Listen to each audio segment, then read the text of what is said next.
Darkcast Network. Welcome to the dark side of podcasts. Content warning ahead. This podcast contains very sensitive topics such as missing persons, unsolved cases, haunted houses, and paranormal activity. These type of topics can contain very upsetting, sensitive details and stories. Please listen responsibly. Welcome to Misty Mysteries, a podcast in the business of ghostly spooks and chilling crimes. I'm your host, Keely, and this week's spooky content has been right in front of my face for so long, throughout history and entertainment. I have to say, I'm a little ashamed it took me this long into podcasting, which, as of May 4th, 2023, was 2 years for Misty Mysteries, to cover the legend of Sleepy Hollow.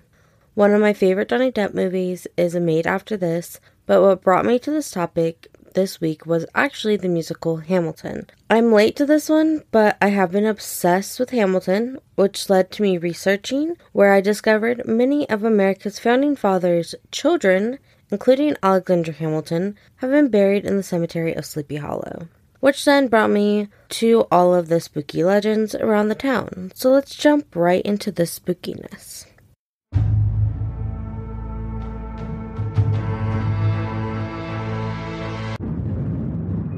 Are you drawn to the dark? Do you find yourself enticed in the forbidden and ominous? Join me, Steph, as I explore all things menacing and malevolent in my podcast, Sinister Story Hour. I discuss true stories of cults and crimes with the occasional urban legend. I also dedicate episodes to missing persons in the United States. And you could be the missing link to provide information and clues that will help to bring them home. Join me every week for a new story.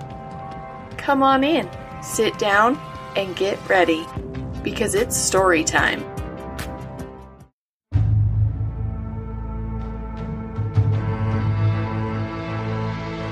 Starting off with a history of the land that these legends belong to. According to the town's website, the year that Sleepy Hollow became a town is unknown. The land originally belonged to an indigenous tribe who, like many indigenous tribes throughout the Americas, had to fight against colonization before being fully forced off their land when they battled with the Dutch around 1643. The town remained with the Dutch until 1664, when the British took over what used to be New Netherlands and renamed it New York. When this happened, the land, along with other land east of the Hudson, was bought by a man named Frederick Philippes. In 1685, Frederick had a mill, manor house, and Dutch church constructed in an area he called Upper Mills, which is where Sleepy Hollows is today. He reserved the Upper Mills for himself. That included a lot of unplowed forest and offered the other parts of his land as farmlands that renters could rent from him. The community was slow to build but seemed to take off after Frederick's death in 1702 when his son Adolf inherited the land, and then the Dutch church in town seemed to be the hub of all activities from baptisms, marriages, and Sunday services. It would draw people in from miles away. Now, there were complaints of the landlords, the Philippes family, having too much land for what they paid, but it wasn't until the Revolutionary War that the land changed away from them. At the end of the war, the family fled to England, siding on the side of the king, which allowed many of the people renting from them to buy their lands and farms they lived on. As the town grew away from the original landlords in the late 1790s, it got a visit from Washington Irving and his friend James Paulding. These two enjoyed exploring the area, talking to the residents of the town, plus some fishing and hunting while visiting friends and family. This trip was the inspiration for Washington Irving's short story, The Legend of Sleepy Hollow, published in 1820.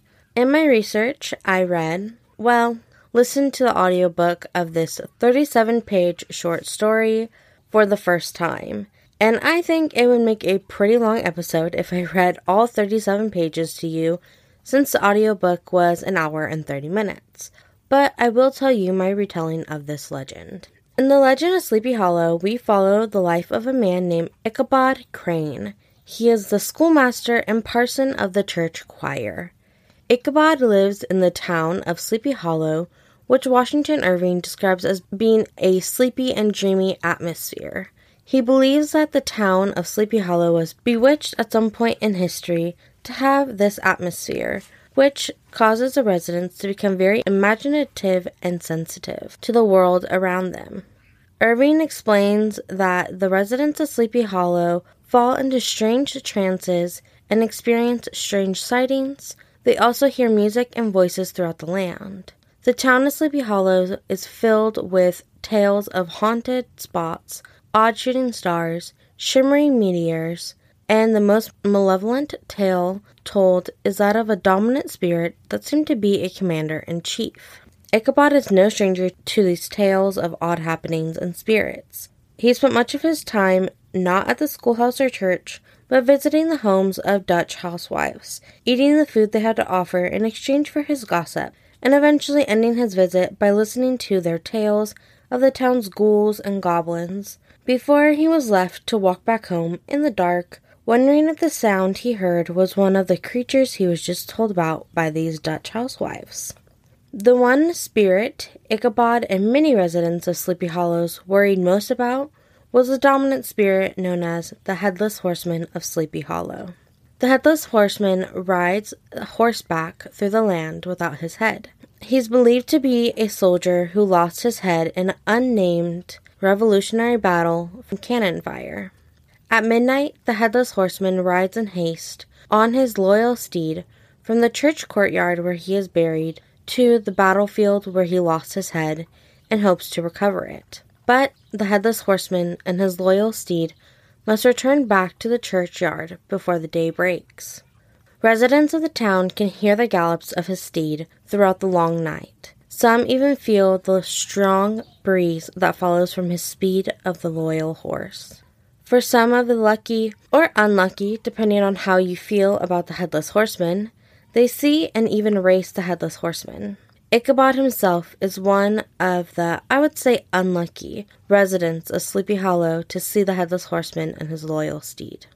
One night, residents of the town met for a party.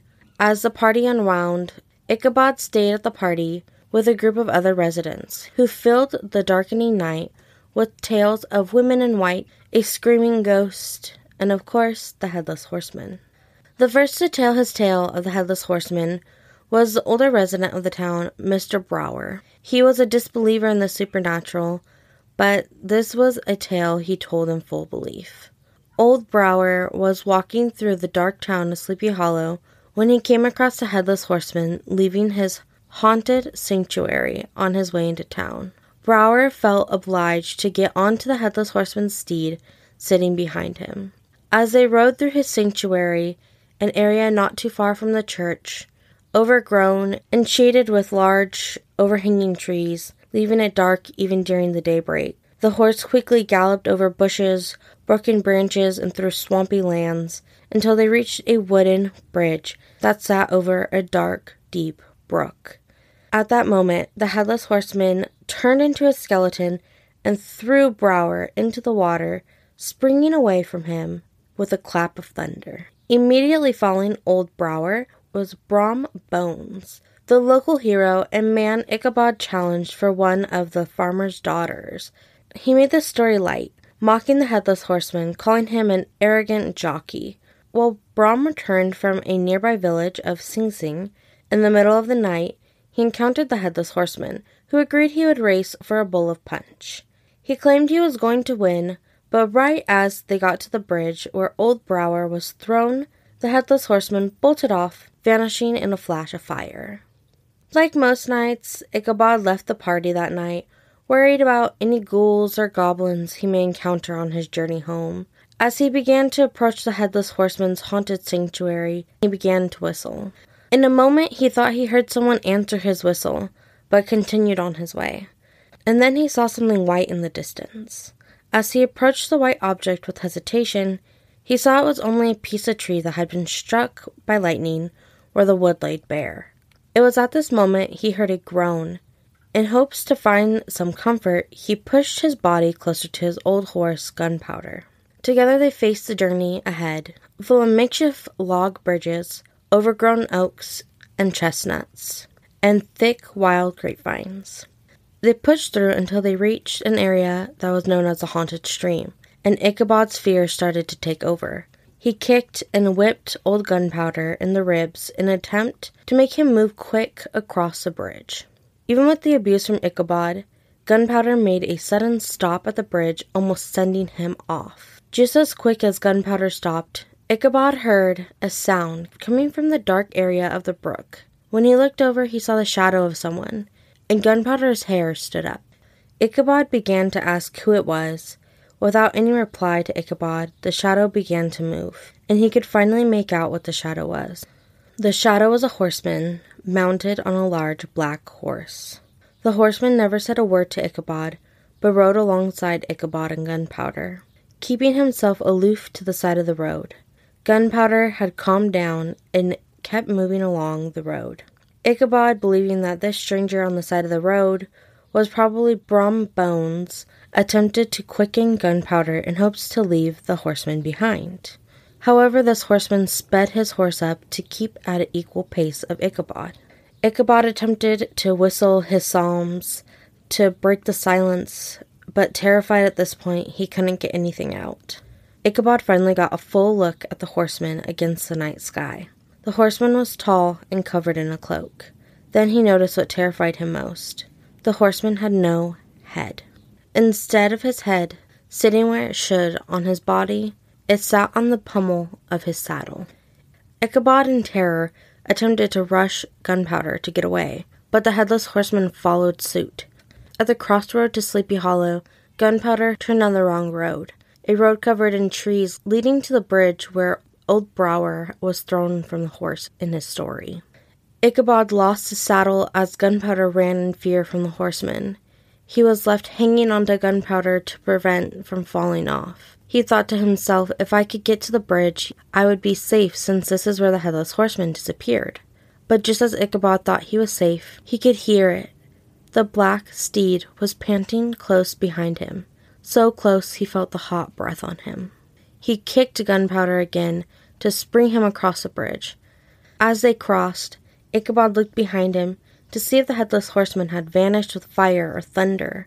What he saw instead was a headless horseman rising in his stirrups, and in the very same motion he hurled his head at Ichabod. He attempted to dodge the head of the headless horseman, but it was too late. The headless horseman made contact with that of Ichabod's. Ichabod crashed off of Gunpowder and tumbled into the dust as Gunpowder, the black steed, and the headless horseman passed by him. The next morning, Gunpowder had made it back home without his saddle. He was found eating grass outside of his master's gate.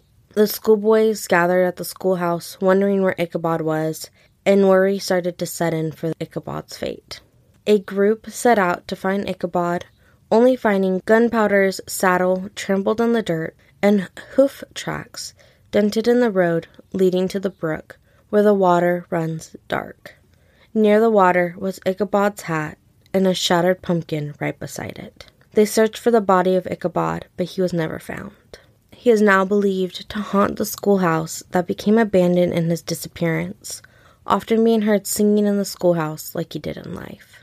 The legend of Sleepy Hollow, from Ichabod the skinny schoolmaster to the headless horseman, has made a huge impact. This legend has planted itself into entertainment and culture, giving Washington Irving a name and legacy that has lived beyond him and will most likely live beyond us. It has lived on through a number of movies and TV shows. The Headless Horseman can even be seen during Disney Halloween parades at the parks. Most of all, it has impacted the town of Sleepy Hollow. The residents of the town have accepted and celebrated this spooky legend throughout generations, having celebrations during October, but even during the off-season, you can visit the historical town and sites. Much like Point Place, West Virginia, they have created a statue, but instead of Mothman, it is the Headless Horseman chasing Ichabod. The legend brings in a lot of tourism. Like many of these spooky-infused towns throughout America, they definitely feed into our odd love of the unknown. The town isn't a big one. Many of the historical sites from the story are walkable distance apart. Ultimately, the place that stands out to me most is the old Dutch church from the story and the cemetery that lives right beside it. The old Dutch church sits in the middle of the cemetery, and around it are the graves of many historical figures, including the private section where Washington Irving is buried alongside with his family and decorated with pumpkins during October. Many of the real-life inspirations for characters in the story are buried there, as well as one grave that truly stands out to me because it has become a legend of its own. Sitting across from a mausoleum that holds the Civil War General Samuel Thomas is a sculpture called the Bronze Lady. When Samuel died in 1903, his widow, Anna Thomas, had a mausoleum created to lay him to rest, but she didn't feel like this was enough. So she reached out to Andrew O'Connell Jr. to create a larger-than-life sculpture to admire her husband in his mausoleum. This sculpture was named the Bronze Lady. Her hands cupped her left knee, her bare right foot pokes out from underneath her gown, and her face looks sad with pursed lips and downcast eyes. Anna, however, was not happy with the sculpture. She felt it was too sorrowful looking. She wanted something happier. Andrew got to work right away to create a happier head for the Bronze Lady, which Anna loved when he showed her the finished product. Although Andrew never had any intention of actually using this head, he smashed it on the ground and told the widow he would never add it to his sculpture, and he was very true to his word. When Anna passed away in 1944 at almost 100 years old, she joined her husband in the mausoleum. Those who mourned her on that day had to pass the Bronze Lady that Anna created for her husband 40 years before that was never quite what she wanted. The Bronze Lady, with her sorrowful face, became her own legend, or maybe curse is the best way to put it. Historians aren't quite sure when or how it started, but she became a part of teens of the 60s, 70s, and 80s, late-night dares. Her curse or legend has evolved over the years, but depending on what local kid you talk to, the general concession is, don't touch the Bronze Lady if you don't want to be cursed. Some say if you touch her face or insult the Bronze Lady, you risk having bad luck or a possible curse. Others say if you hop in her lap, then jump down, spin around 3 times, and look at her, you're cursed. And then you may hear, if you hop in the Bronze Lady's lap, and then head over to the mausoleum door and peek into the keyhole, you will see a ghost. Maybe of the general, or maybe of his wife. I think the good rule of thumb here, and any cemetery you would visit, would be not to go around sitting on or touching sculptures and graves unless you come with the intention of love and respect. As for Misty Mysteries, this is the end of the legend of Spooky Hollow for me, but I hope you enjoyed this episode and topic as much as I did. If you did like it and like this podcast, you can help me out by sharing the podcast or leaving a good review wherever you are listening to this episode. For now, I will see you next week for more ghostly spooks and chilling crimes.